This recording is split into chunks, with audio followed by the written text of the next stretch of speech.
What's up, guys? Welcome back to the home gardening channel.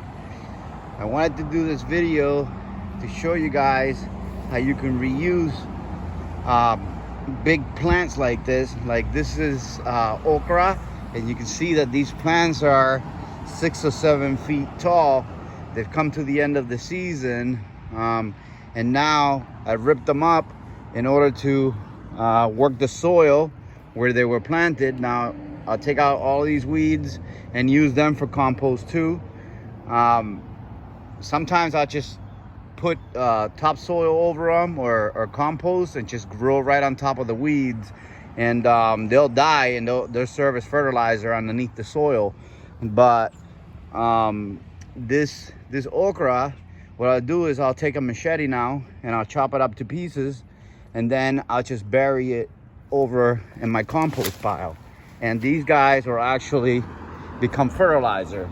You know, a lot of people take, this stuff and yard waste and they throw it away, but it's actually biomass. It's precious to use to feed your plants. It's actually fertilizer, organic, all natural.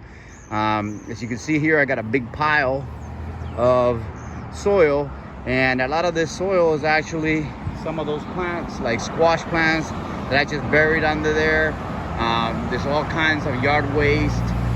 There's grass clippings. There's food waste from inside the house that I collect and freeze. I keep a bin in the freezer, and all of our peels, go in there. And at the end of a cycle, when it's full in the freezer, all of that matter goes right in here too. So this creates free fertilizer. I never have to buy any organic or synthetic fertilizer, because everything that breaks down in this compost pile here is used to feed all of my plants. So I hope this was helpful to you guys. If you got any kind of plants that are at the end of their cycle and they're dying, old tomato plants, whatever you have, set an area in your garden, like a corner, where you can go ahead and chop them up, and then bury them. The better that you chop them up, the finer, the faster that they'll break down, because they'll have more surface area.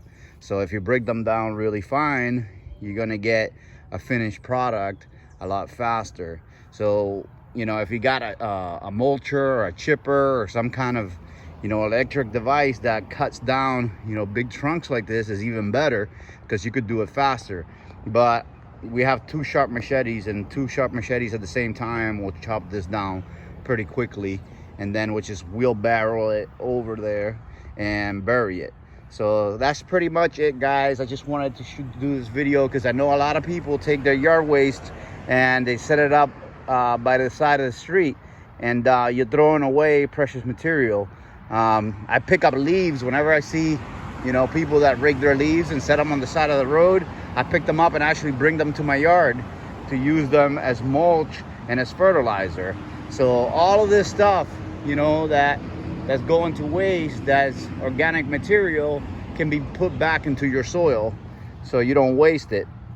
So I hope this helps you guys. Remember to subscribe, give us a thumbs up if you liked it, share the video so we continue teaching people how to grow their own food. It's a beautiful morning out here in Southwest Florida.